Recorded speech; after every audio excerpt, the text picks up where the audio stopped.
ტრაგიკული შემთხვევის გამო დღეს გლოვის დღე არის, დილიდან ხალხმრავლობა არის ენგურის ხიდზე, სადაც ჭოლარიების ოჯახის ნათესავები, მეგობრები, ნაცნობები, ბავშვების სკოლის მასწავლებლები, ბაღის პედაგოგები იკრიბებიან და მათ სურთ საბერიოში გადასვლა და უკანასკნელ გზაზე გაცილება 5 ტრაგიკულად დაღუპული ბავშვის. როგორც რესპონდენტები აცხადებენ, დაახლოებით 10 ადამიანს აქვს უფლება გადავიდეს და ბოლო გზაზე გააცილოს 5 ბავშვი.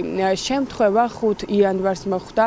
5 არასრულწლოვანი უფროსი 8 წლის და უმცროსი 8 თვის საახალწლოდ ზუგდიდიდან საბერიოში დროებით ოკუპირებული გალის რაიონში იყვნენ ჩასული, რა დროსაც გავრცელებული ინფორმაციით სავარაუდოდ ბებიას ნავთი ბენზინში აერია და შის ღუმელის გამო დატრიალდა ტრაგედია, სახლს ცეცხლი ადვილად მოეკიდა და სამწუხაროდ დაიღუპა 5 ბავშვი. ბებია მომხდარის შემდეგ რუხის კლინიკაში გადაიყვანეს, მას შემდეგ კი უკვე ამ წუთებში ქუთაისის რეფერალურ საავადმყოფოში იმყოფება და მისი ჯანმრთელობის მდგომარეობა საშუალო სიმძიმის არის. დღეს საქართველოს ოკუპირებული რეგიონები 5 დაღუპულ ადამიანს გლოვობს. თბილისიდან ჩამოვდივარ, გოგოს მამინდავა. რა გითხრათ, რა ვიცი. ასე ტრაგედია გაგიგია თუნდაც. სოფლიოში ასეთი რამე მომხდარა. და ეხლა შემომცეცნება, რა ვიცი, მაგრამ ბევრია ისეთი ნათესაობა დარჩენი, რომ რა იქნებოდა, რომ ეს დღე მაინც მიეცათ რა. რომ გადასულიყვნენ ყველა ტირის, ჩემები ყველა გადარჩა იქით. აი ამას ვითხოვ, მაგრამ რა ვიცი. ბევრი ვერ ახერხებს, რა არის 10 კაცი მოვდივართ, ესაა სამართალი.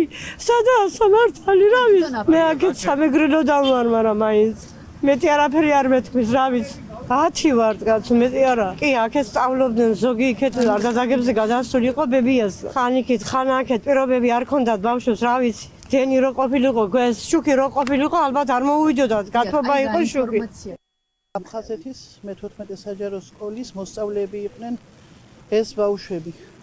სამწუხაროდ უდიდესი ტრაგედია დაგვემართა როგორც სკოლას, ისე ეზოშიც იქ ცხოვრობდნენ. ამაზე საშინელი ტრაგედია მე არ ვიცი. არ ახსოვს ალბათ სოფლიო. მოდიან კი სამეზობლოდან მოდიან, კიდევ არ არის ყველა გადმოსული და მოდიან დაახლოებით მაინც 30 ადამიანი მაინც იქნება. გადმოცემით ის რომ მოხდა შეეშალა მე მგონი ბებოს სალიარი ბენზინზე და თავით კი ცეცხლსანთებდაო ასე თქვეს და მე წაენჯიხი დამოვდივარ. ნათესაობის. დია. რა გითხრათ რა, ასეთი არასოდეს არ მოხდა რა. რა უნდა გითხრათ? რა ვიცი, ბებია შეეშალა ისა და ნავთი ბენზინზე და ჩასულმედა. მოვედი და ჯერჯერობით არ ვიცი, ალბათ გადავარ. ჩემი მოსწავლე იყო მეორე კლასელი ემილია უფროსი. 4 არის მოწყობილი, ერთი იყო მეორე კლასელი, მეორე იყო პირველ კლასელი და 4 მოწყობილია. პატივს მიაგებენ დღეს ყველა იქ სკოლაში იკრიბება და როგორც საჭიროა ისე მიაგებენ პატივს. ვინც ვერ გადმოვიდა, ყველა იქვე.